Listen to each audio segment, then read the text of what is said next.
केवल राम नाम जपने से कुछ नहीं होता। यह वाक्य सुनकर आपको अजीब लग सकता है, लेकिन यह सच है। अगर कोई व्यक्ति सिर्फ राम नाम लेता रहे लेकिन उसके कर्म गलत हों, तो क्या भगवान उस पर कृपा करेंगे? क्या सिर्फ मंत्र बोलने से जीवन संवर सकता है? आज हम आपको एक ऐसी कहानी सुनाने जा रहे हैं जो आपकी सोच को बदल देगी। यह कहानी है एक ऐसे व्यक्ति की जो दिन रात राम नाम का जाप करता था, लेकिन फिर भी उसके जीवन में दुर्लभ और परेशानियां बढ़ती ही जा रही थीं। आखिर क्यों?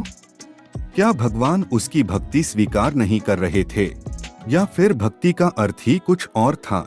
आइए इस प्रेरणादायक कथा को विस्तार से सुनते हैं और समझते हैं कि सच्ची भक्ति क्या होती है और राम नाम का असली अर्थ क्या है। किसी गांव में एक व्यक्ति रहता था जिसका नाम सुरेश था। वह दिन रात राम राम का जाप करता था।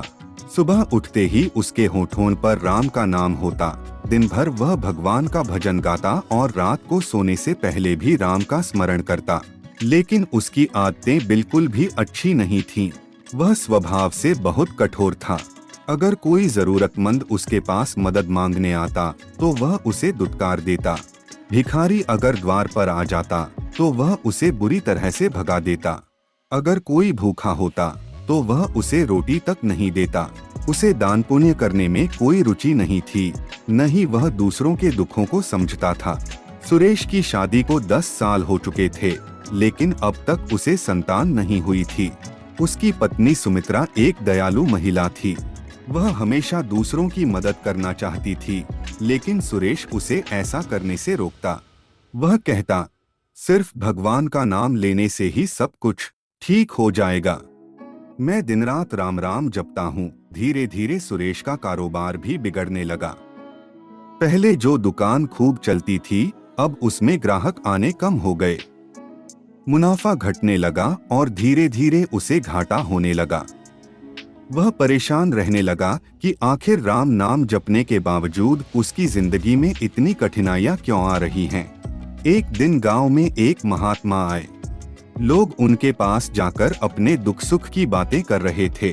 सुरेश ने सोचा कि शायद महात्मा उसे इस समस्या का हल बता सकते हैं।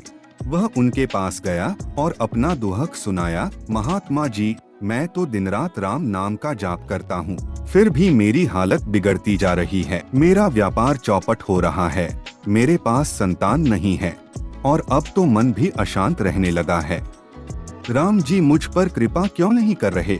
महात्मा जी, मेरा तो यही विश्वास था कि अगर मैं राम का नाम जपूंगा तो मेरे सारे कष्ट दूर हो जाएंगे। महात्मा मुस्कुराए और बोले, बेटा, तुम्हारी पत्नी सच बोल रही है, लेकिन तुम समझ नहीं रहे। तुम दिन रात राम का नाम लेते हो, लेकिन तुम्हारे कर्म अच्छे नहीं हैं। बेटा, राम नाम की शक्ति अपरंपार है, लेकिन यह तभी फलदायी होती है जब तुम्हारे कर्म भी उसके अनुरूप हों। अगर कोई किसान सिर्फ हल हल कहता रहे लेकिन खेत न जोते तो क्या फसल उगेगी? नहीं न। उसे बीज बोने होंगे, सिंचाई करनी होगी, तब जाकर फसल लहलहाएगी। महात्मा आगे बोले, सिर्फ शब्दों से कुछ नहीं होता बेटा। जैसे कोई रोज अमृत अमृत कहे, लेकिन अगर वह जहर पीता रहे तो क्या वह बच सकता है?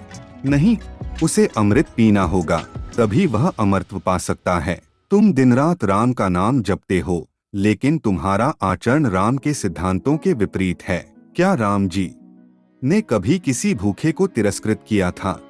क्या उन्होंने किसी जरूरतमंद को खाली हाथ लौटाया था? क्या उन्होंने अपने भक्तों पर क्रोध किया था? नहीं, उन्होंने सदा दया, प्रेम और करुणा का मार्ग अपनाया। सुरेश की आंखों में अब भी संशय था। उसने धीमे स्वर में कहा, लेकिन महात्मा जी, मैंने तो कहीं पढ़ा था कि भगवान का नाम लेने से ही मुक्ति मिल जाती है। फिर यह सब आवश्यक क्यों है? महात्मा ने पास की मिट्टी उठाई और सुरेश के हाथ पर रख दी। बेटा, यह मिट्टी अगर खेत में पड़ेगी और इसमें बीज बोया जाएगा तो यह सोना उगलेगी, लेकिन अगर यही मिट्टी तेरी आंख में चली जाए तो तू कुछ भी देखने में असमर्थ हो जाएगा। राम नाम भी ऐसा ही है। अगर तू उसे श्रद्धा और कर्म के साथ अपनाएगा तो यह तुझे मोक्ष तक पहुंचा देगा। लेकिन यदि तू सिर्फ नाम ले और कर्म न सुधारे तो यह तुझे अंधकार में ही रखेगा। अब सुरेश को कुछ कुछ समझ आने लगा था। वह सोचने लगा कि उसका जीवन वास्तव में गलत दिशा में जा रहा था। उसने राम का नाम तो लिया, लेकिन उनके बताए मार्ग पर कभी चला नहीं। महात्मा बोले, अगर तुम सच में राम की कृपा चाहते हो तो अपने कर्मों को भी राममय बनाओ। किसी भूखे को भोजन दो, किसी दुखी के आंसू पोंछो, किसी जरूरतमंद की सहायता करो। जब तुम्हारे कर्म राम के आदर्शों से मेल खाने लगेंगे तभी तुम्हारा राम नाम जपना सफल होगा। तब राम जी की कृपा तुम पर बरसेगी और तुम्हारे सारे कष्ट मिट जाएंगे। बेटा, भक्ति का अर्थ केवल नाम जपना नहीं होता। भक्ति का अर्थ है राम के दिखाए मार्ग पर चलना। राम नाम तभी फल देगा जब तुम्हारे कर्म भी राम के समान होंगे। राम जी ने तो हर किसी के दुख को समझा, दूसरों की सहायता की, वनवास में रहकर भी धर्म का पालन किया। लेकिन तुम क्या कर रहे हो? न तुम किसी की मदद करते हो, न ही करुणा रखते हो, न ही सच्चे मन से सेवा करते हो। फिर तुम कैसे उम्मीद कर सकते हो कि केवल नाम जपने से तुम्हारे सारे कष्ट दूर हो जाएंगे? सुरेश के मन का भ्रम अब समाप्त हो चुका था। सुरेश को पहली बार अपनी गलती का एहसास हुआ। उसने सिर झुका लिया और कहा, महात्मा जी, मैंने आज तक इस बात को समझा ही नहीं। तो क्या अब राम जी मेरी मदद नहीं करेंगे? महात्मा मुस्कुराए और बोले, राम जी तो सदा अपने भक्तों पर कृपा करते हैं, लेकिन सच्ची भक्ति का मार्ग कर्म से होकर जाता है।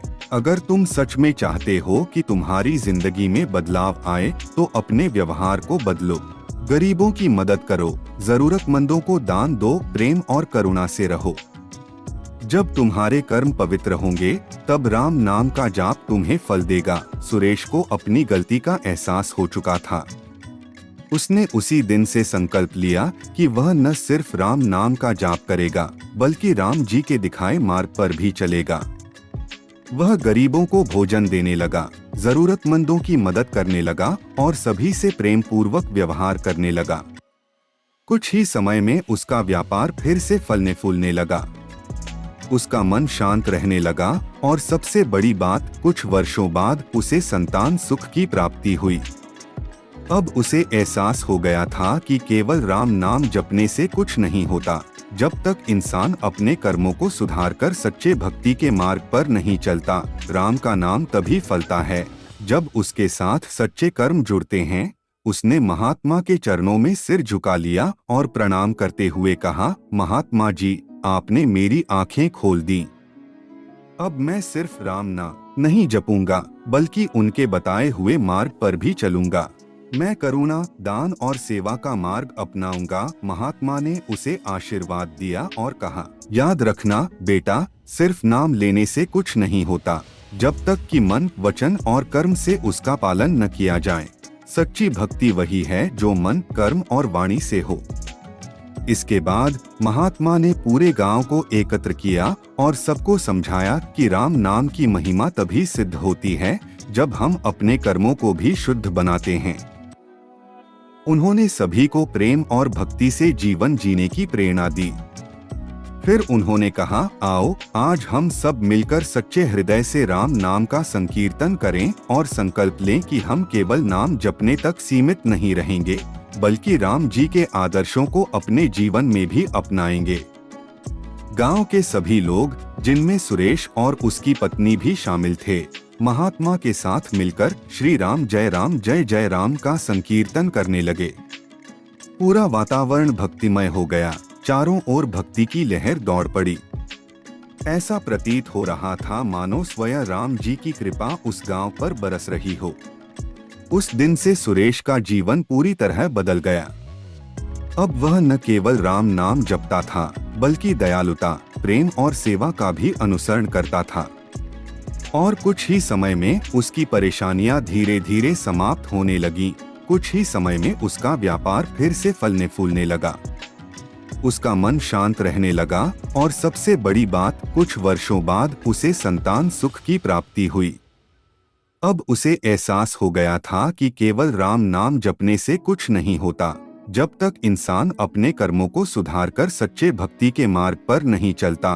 राम का नाम तभी फलता है जब उसके साथ सच्चे कर्म जुड़ते हैं।